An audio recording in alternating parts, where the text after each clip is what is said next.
में मैं इंद्र हूँ और रुद्रों में मैं शंकर हूँ।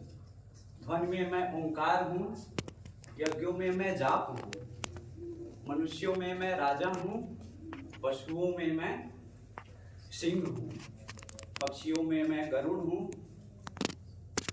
ऐसा कोई जगह नहीं जहां मैं नहीं हूँ। सृष्टि का आदि अंत और मध्य भी मैं ही हूँ। यदा यदा हि धर्मस्य ग्लानिर्भवति भारत अभ्युत्थानमधर्मस्य तदात्मानं सृजाम्यहम्। परित्राणाय साधूनां विनाशाय च दुष्कृतां धर्म संस्थापनार्थाय संभवामि युगे युगे, संभवामि युगे युगे, संभवामि युगे युगे।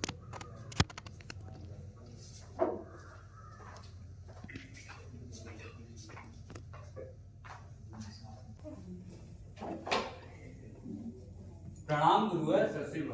मैं आपसे वरदान में एक ऐसा पुत्र चाहता हूँ जो वीरों में वीर हो, जिसका तेज सूर्य के समान हो, जो गुरु द्रोणाचार्य का सर काट कर मेरे हाथ में रख दे और मेरे अपमानों का बदला ले। हाँ, मेरे पास ऐसा उपाय है। प्रणाम।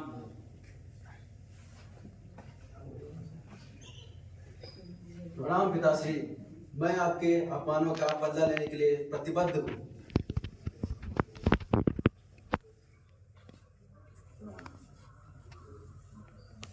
ठहरो द्रुपद, तुम्हें एक पुत्र के साथ एक पुत्री का भी वरदान मिला है। हे गुरुवर, मैं इस वरदान को ठुकराता हूँ। तुम इस वरदान को ठुकरा नहीं सकते। तुम मांगो अपनी पुत्री का जीवन कैसा चाहिए।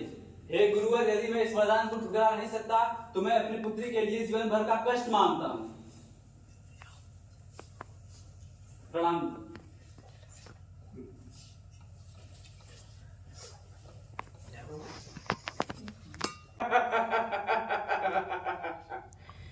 बच्चे, मेरे बच्चे, मेरे बच्चे, तुमसे कहा था मैंने, रणभूमि में युद्ध होने से पहले वनभूमि में खेला जाता है।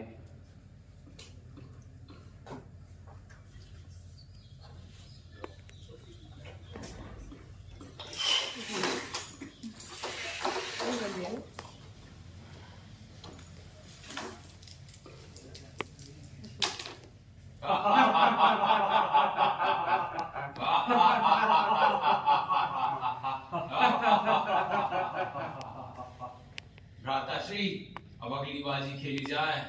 मैं तो अपनी सारी संपत्ति हार चुका हूँ प्रिय अनुज। मेरे पास कुछ ऐसा नहीं बचा जो मेरे स्वाधीन हो। अरे, तुम्हारे पास तो संसार की सबसे अनमोल दौलत है, पांचाली।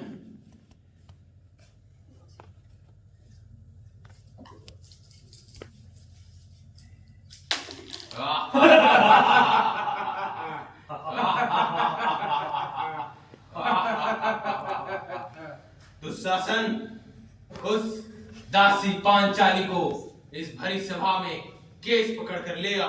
जी भ्राताश्री।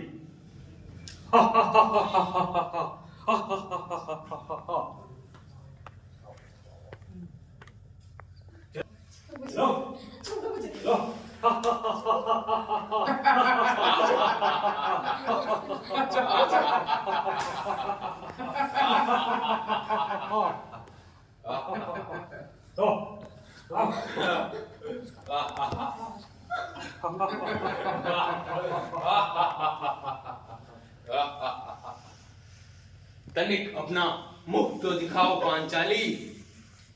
कुछ घमंड तुम्हारे अंदर से कम हुआ?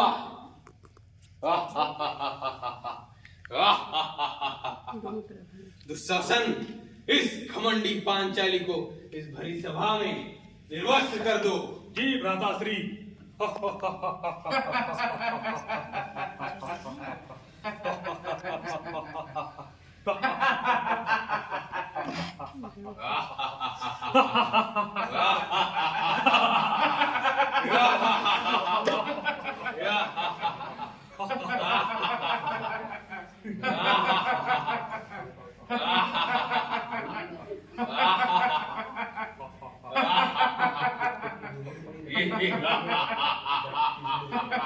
हे गोविंद, मेरी रक्षा करो।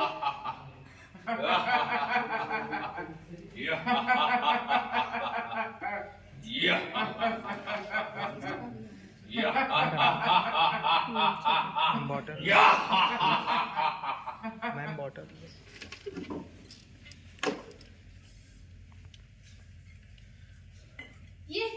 हो रहा है इस सभा में?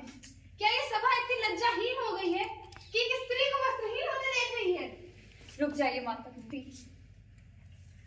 मैं मलिन हूँ। मैं आपकी पुत्र वधू नहीं। मैं आपके पुत्रों की पत्नी नहीं। मैं इस कुलवंश की कुल वधू नहीं। वंशहीन नामहीन हूं मैं अग्नि हूं। मेरे प्रकोप से ये सभा जल के नष्ट हो जाएगी।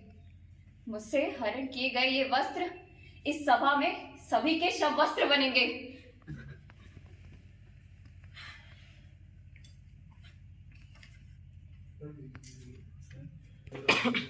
ऐसी अपनी अपनी यद्यपि ऐसी लज्जा जनक जगह आंखें मूंद कर बैठने की होती है, परंतु सब जगह नहीं।